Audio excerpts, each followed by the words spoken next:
Everybody say, praise the Lord. Okay. So, bawat isa sa atin ay merong desire ng ating puso. At ang bawat isa sa atin ay tumititik sa ating Diyos na ating pinagsisilbihan, pinaniwalaan. At marami na po tayong karanasan sa buhay na ito po ay tinutugon ng ating Panginoong Diyos. Kung ating tutuusin, if we look back from our past, gaano tayo kahirap sa ating kalagayan, sa ating mga necessities sa ating buhay. Subalit, na-maintain yung ating spirituality sa paglilingkod natin sa ating Panginoong Diyos. At as the years go by, napapansin natin the covenant of God natutupad unti-unti. That how God will handle our life dito sa sanglibutang ito with all our necessities will be provided.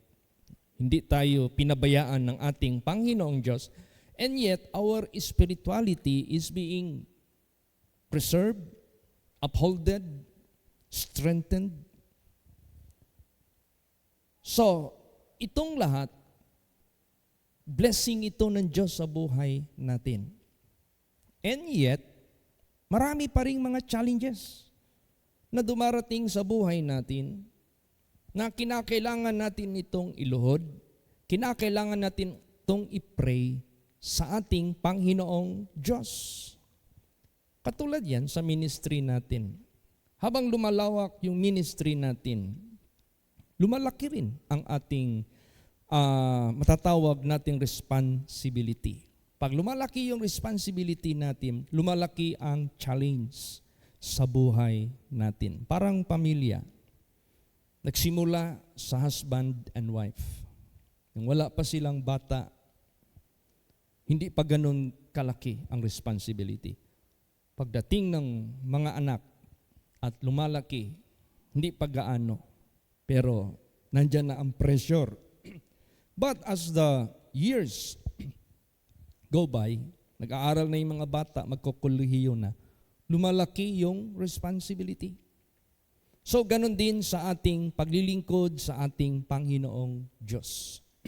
Hindi tayo pinabayaan ng Diyos in terms sa ating pangangailangan sa sanglibutang ito. God never failed His promise. As we faithful, as we remain doing the will of God, doing what is right and good in the eyes of God. And yet, hindi nahihinto yung challenge sa buhay natin. Nag-level up yung challenge na hinaharap natin sa buhay. So, since we have the God who is greater than those na mga challenges na hinaharap natin, at dyan natin inilalapit sa Kanya. Dyan natin pinipray sa Kanya. So, some people doing such thing, sacrifices, such fasting. Ang iba nag-fast and pray. Ang iba nagsusuot ng saklot. Yung nag-aayuno tapos nagsusuot ng saklot to humble himself as a sacrifice. Ngayon, merong binibigay ang Diyos sa atin na siyempre, kung doon tayo lalapit sa Kanya, siya yung magbibigay sa atin what is approved, what is acceptable, na marinig yung prayers natin para mag-grant sa atin yung mga answers na i-answer natin sa mga challenges na hinaharap natin sa buhay.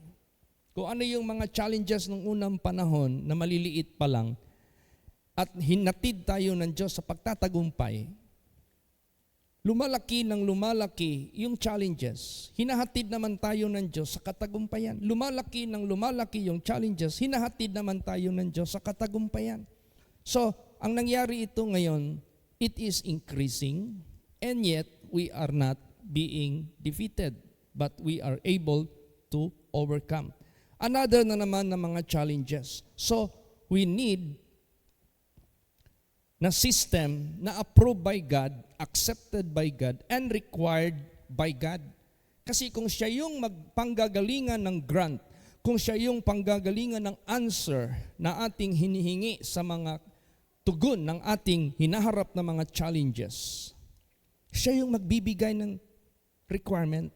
Ito yung gawin nyo, ito yung gawin nyo, ito yung gusto kong gawin ninyo para matugon yung inyong hinihingi. Ngayon, meron ditong nag-fast sila. Nag-ayuno sila. So hiningi na nila sa Diyos yung answer. Nag-expect na sila ang Diyos maawa sa kanila at tugunin ang kanilang hinihingi. Basahin natin.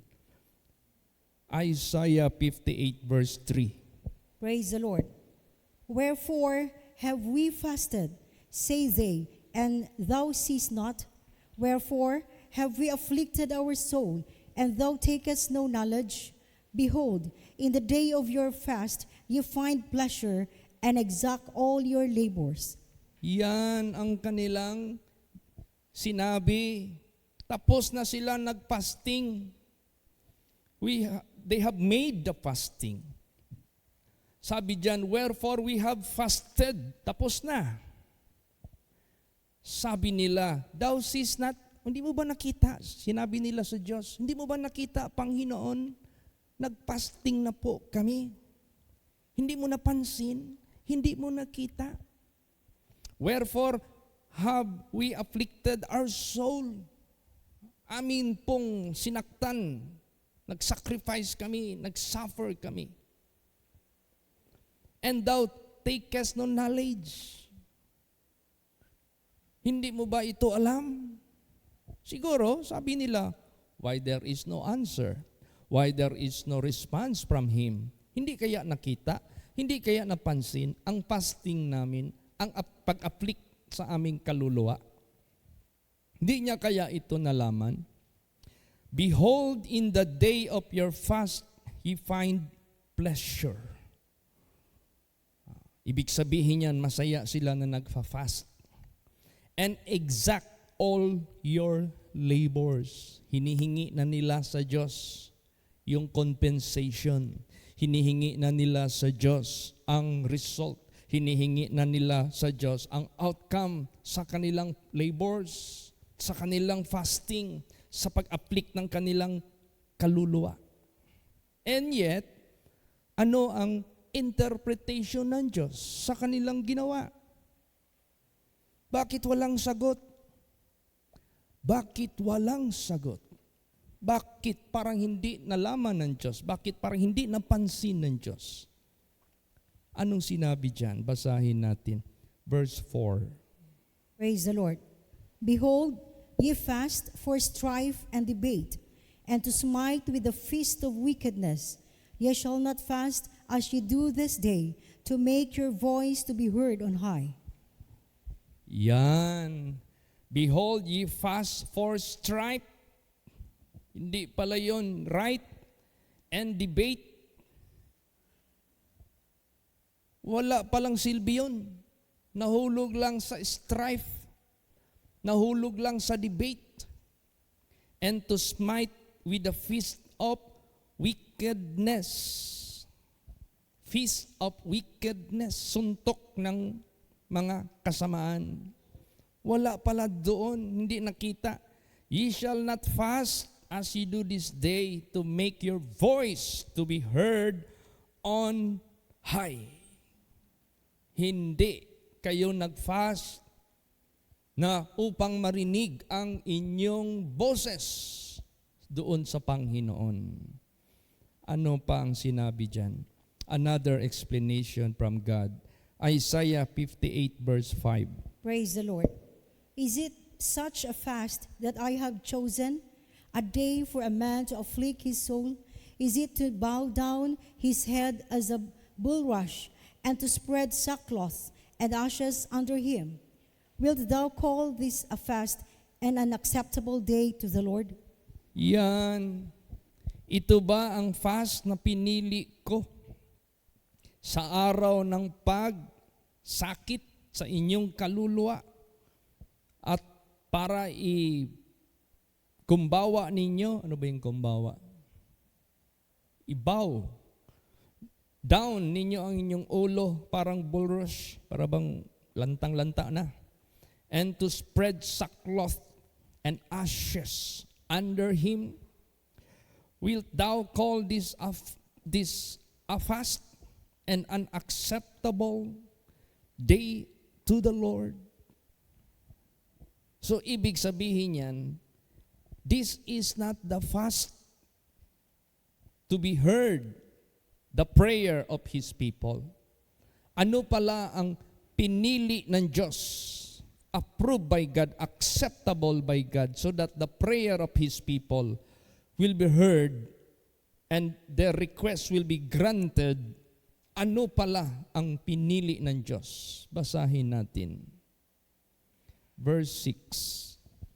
Praise the Lord. Is not this the fast that I have chosen, to loose the bands of wickedness, to undo the heavy burdens, and to let the oppressed go free, and that you break every yoke? Yan. Is not this the fast that I have chosen? Hindi ba ito ang ayuno na aking pinili? Kawalan ninyo, loose the bands of wickedness. Tali ng kasamaan. To undo the heavy burdens, pagaanin yung mga pasanin, and to let the oppressed go free, and that ye break every yoke. So ano pala ito? What is the meaning of this? Basahin natin Isaiah 58, 7 and 8. Praise the Lord. Is it not to deal thy bread to the hungry, and that thou bring the poor that are cast out to thy house? When thou seest the naked, that thou cover him, and that thou hide not thyself from thine own flesh? Then shall thy light break forth as the morning, and thine health shall spring forth speedily, and thy righteousness shall go before thee. The glory of the Lord shall be thy rare reward. Ayan. Ito yung kanyang hinihingi. Is it not to deal thy bread to the hungry, and that thou bring the poor that are cast to thy house? When thou seest the naked, that thou cover him, and that thou hide not thyself from thine own flesh. Then shall thy light break forth as the morning, and thine health shall spring forth speedily, and thy righteousness shall go before thee. The glory of the Lord shall be thy reward. Pag sinabing reward, pabalik-balik, paulit-ulit ang pagbigay ng Diyos. Hindi mapuputol. Yan yung fasting na chosen by God. Yan yung fasting recommended by God, acceptable unto God. This is the giving. This is the sharing. This is generosity. Praise the Lord. Yan ang hinihingi ng ating Panginoong Diyos. Hindi na mahinto ang ating pagtulong. Hindi mawala yung tutulungan. Natulungan yung mga kongregasyon natin na naghihirap. May mga baguhan na mga kongregasyon. Kaya kinakailangan natin, kung meron tayong mga savings, we have to slash. Bigay natin sa happy sharing. Kasi lumiliit yung, sa survey ko lang, lumiliit yung happy sharing natin. Para saan yung happy sharing na yan? Para yan sa mga less fortunate. Yung mga naghihirap masyado. Na mga kapatiran or congregation, lalo't na yung mga pioneering works. Lalo na yung mga lugar na mahina ang kanilang financial productivity. Kung di natin sila tutulungan, parang hinayaan natin silang mawala sa kahirapan. Kaya itong happy sharing natin, kung may mga savings tayo na nag-accumulate, let us slash. Dito lang sa atin sa Davao, kailangan natin ng magbakod. Kailangan natin magpatambak. Lalo't na yung entrance natin, naawa ko sa mga sasakyan dyan. Pag magpunta ka dyan, kulang na lang marinig mo yung piloto o driver, fasten your seatbelt. We will be experiencing turbulence. Ganun-ganun man talaga yung sasakyan magdaan dyan sa entrance natin. So, therefore, ayon sa pahayag ni Jesus Christ na alaala ko, this area will be developed.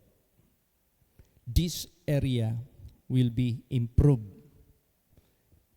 If the road condition is bad, that will become good. If the open space, when it rains, it will be a muddy, that must be cemented. Yan yung development. Ano pa? Sa future, kung pahintulot na ni Lord Jesus Christ sa atin, magkakaisa tayo sa ating, kung in His time na, panahon na ni Jesus Christ, i-grant niya sa atin yung bigger church na yan. That is part of the development. Now, sino ngayon ang gagamitin ng ating Panginoong Diyos? Di ba challenge ito sa buhay natin? So kung ano yung binigay ni Jesus Christ sa atin na kakayahan, let us just do it according to the availability which God hath made. Yung ginawa niya sa atin na availability, doon lang tayo magbigay. Hayaan na natin ang Diyos gagawa doong sinabi niya, reward. Praise the Lord.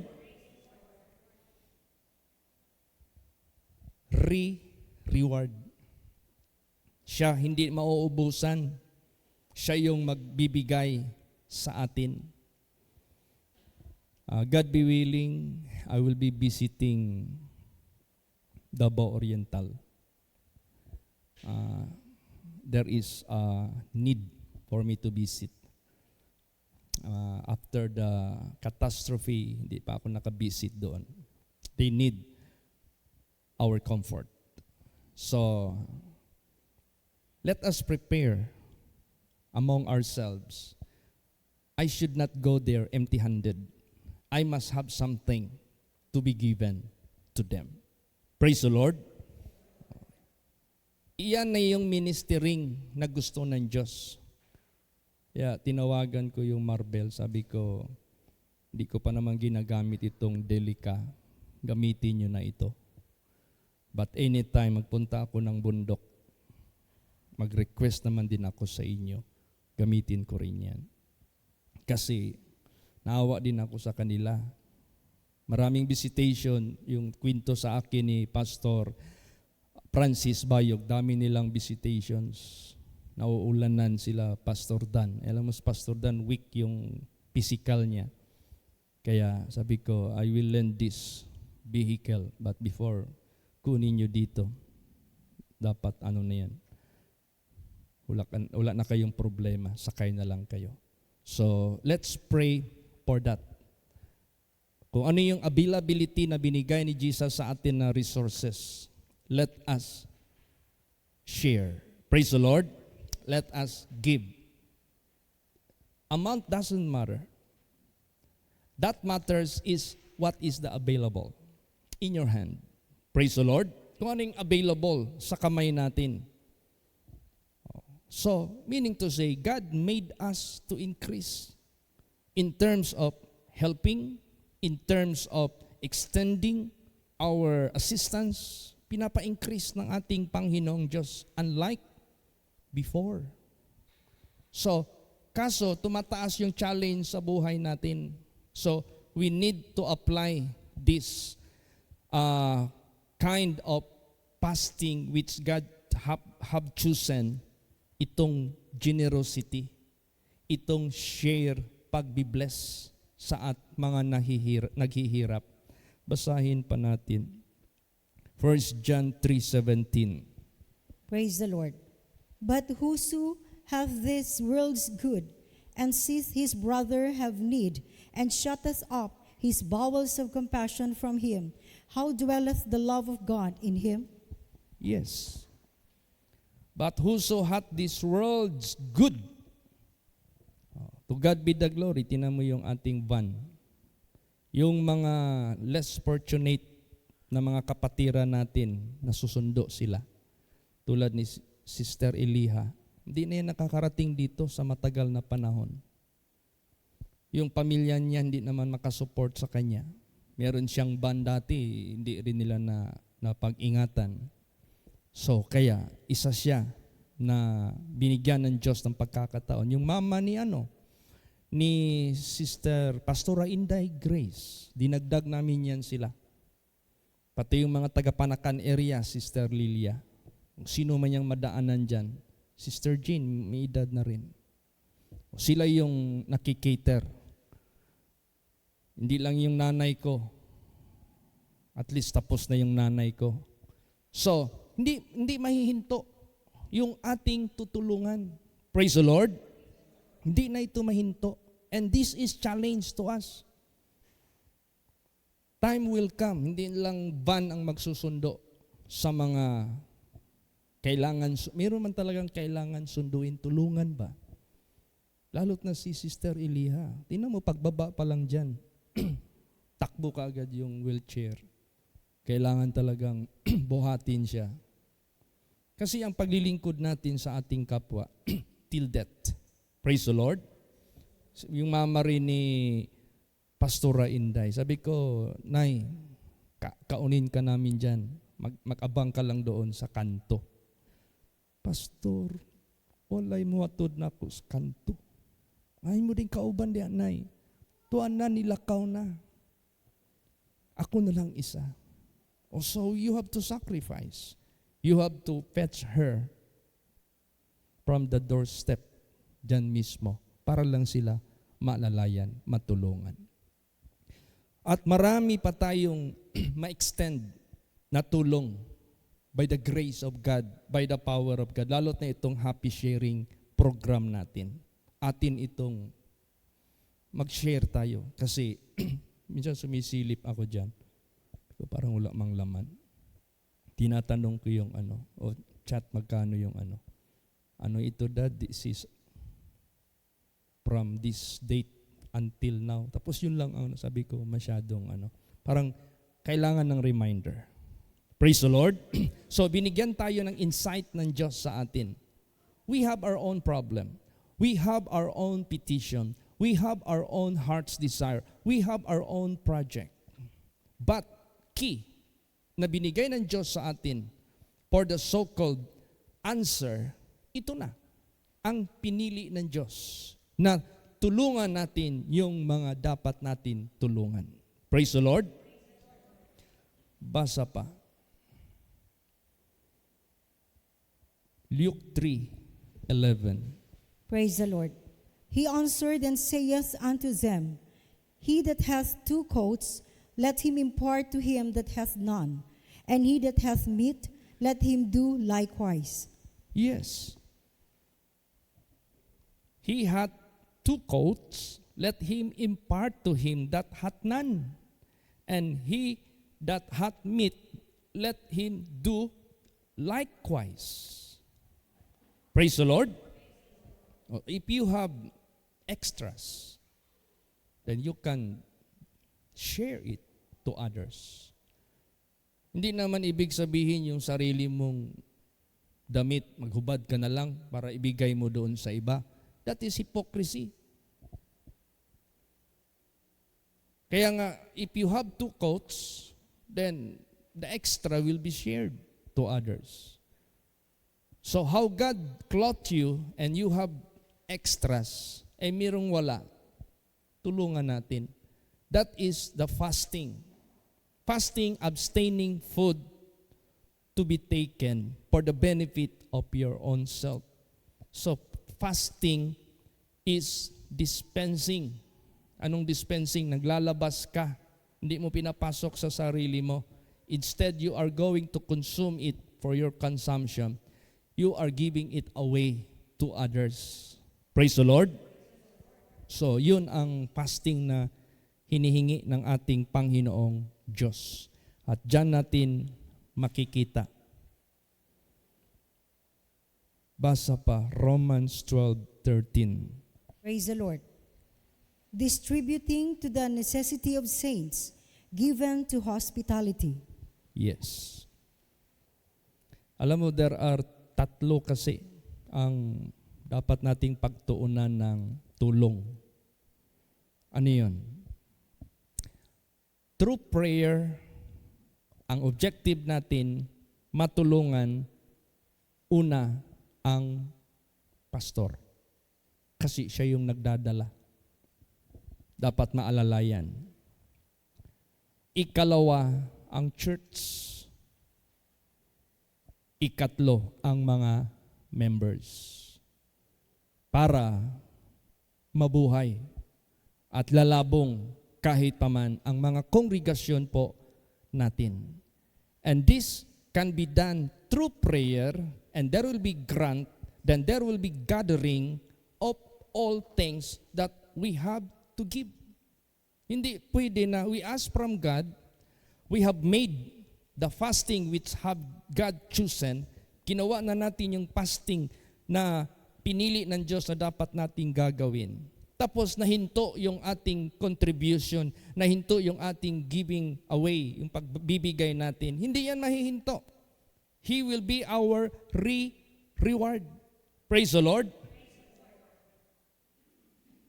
Pati yung sa atin will be granted, will be given. Yung sa sarili natin, ibibigay yan ng Diyos.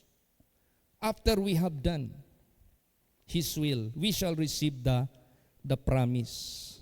So, ganun ang ating gawin. Iidalangin natin ito. So, pabusugin natin, huwag na nating kalimutan yung happy sharing. Kung weekly ka nagtatanggap ng blessing, weekly ka rin maghulog dyan. Kung monthly, monthly. It depends. Kung magkano lang yung nasa puso mo. Basta importante, do it heartily. Praise the Lord. As God hath prospered you. Huwag mong tingnan yung amount. Huwag mong tingnan yung dyan, kimalaki, kimaliit. Basta you are giving out of the resource na binigay ng Diyos sa buhay mo. It doesn't matter. Tingnan natin. We will be provoking God not to anger, but to bless us. We will be provoking God not to forget our prayers, but to remember and to grant. Ibibigay yan ng ating Panginoong Diyos. Kaya, tingnan mo ang buhay ni Joseph. Naalala niyo yung buhay ni Joseph. Basahin natin, saglitan natin yung life ni Joseph. Psalms 105, 17 hanggang 20. Praise the Lord. He sent a man before them, even Joseph, who was sold for a servant, whose feet they hurt with fetters. He was laid in iron, until the time that his word came. The word of the Lord tried him. The king sent and loosed him, even the ruler of the people, and let him go free. Yan. Si Joseph, example. Pinadala siya doon. How? Binenta siya as a servant. Ano pa? Whose feet they hurt with fetters. And he was laid in iron. Hindi basta-basta yung pagpadala sa isang tao doon sa Egypt. na bininta nila as a servant. And Joseph was tried. Sinubukan siya by the word. The word of the Lord tried him. So, nung nakita ng Diyos ang kanyang paninindigan, the king sent someone to loose him, and he became ruler of the people of Egypt, and he let him go free. Si Joseph, according sa word of God, sinubukan siya, nakapasa siya, nakapagpaindigan siya, tinupad ng Diyos ang kanyang pangako. Si Joseph naman, naging blessing din sa buhay ng hari ng Ehipto. So, ang Ehipto, ang buong Ehipto at ang tagalabas, nakabenefit sa pag-save ng Diyos kung saan yung kanyang servants. So, ganun din po sa buhay natin. Praise the Lord. Kung nandyan ang pagsubok sa buhay natin, God will send someone to lose us and to go free. At the same time, tayo naman din maging blessed din ng Diyos para maging blessing din sa ating kapwa. O tingnan mo, ang laking rule o naging katungkulan ni Jose sa clan kahit pa man ni Jacob. They were preserved, they were increased until they are being prepared to enter the promised land. So, ngayon, ang gawin natin, let us provoke one another unto love and good works. Praise the Lord. How do you provoke others to love and good works? Unahan mo. Pakitaan mo ng ehemplo. When I was assigned in Manila, ang ginawa ko doon, pag pamasahe na pinag-usapan, inuunahan ko sila. Because paid na kayo lahat. Yung iba magdudukot pa lang, hindi na mailabas kasi naunahan ko na sila. Ngayon, every biyahe namin, nag-aagawan na kami. O nag-uunahan na kami. Provoking one another unto love and to good works. Praise the Lord. So, ganun po sa buhay natin. Unahan natin. Gagawin tayong ehemplo ng Diyos kahit saan tayo pupunta. Let us do this according what God hath choose, a fasting. Yung fasting na pinili ng Diyos. Yun ang ating gagawin. Kaya yung ating faith by the word of God na dinala tayo ng Diyos sa kanyang chosen way of fasting, i-apply natin yan sa buhay natin by faith, without doubt. So, mapoprovoke natin yung iba to love and to good works. Basahin natin last verses. Hebrews 10:23 hanggang 24. Praise the Lord. Let us hold fast the profession of our faith without wavering, for He is faithful that promised. And let us consider one another to provoke unto love and to good works. Yan. Let us hold fast the profession of our faith without wavering. Saan natin ibabase yung faith natin? From the Word of God which He teach sa buhay natin. Ano ang tinitch ni Jesus Christ sa atin ngayon? Right way of fasting. Ano ang right way of fasting? Helping the helpless, feeding the hungry, clothing the naked, helping the helpless. It is giving. It is generosity. It is helping. It is loving. Yung pag-ibig natin, yung charity natin na magagawa natin as what God hath given us. Siguro, ikumpara natin noon, way back 1980s and 90s, ikumpara ngayon, medyo malayo-layo na rin ang narating natin by the grace of God. Praise the Lord. So ibig sabihin yan, God made His promise to be faithful. Ngayon, lumalaki yung challenge na hinaharap natin ngayon. Ipipray natin yan kay Lord Jesus Christ. So we have to fast. Now what kind of fasting? What God choose? Kung ano yung pinili, ito na. Kaya yung faith natin, without wavering, for He is faithful that promise, and let us consider one another to provoke unto love and to good works. Diyan tayo mag-provoke sa isa't isa sa pag-ibig at sa mga mabubuting gawa. Unahan natin. Praise the Lord. Pakitaan natin.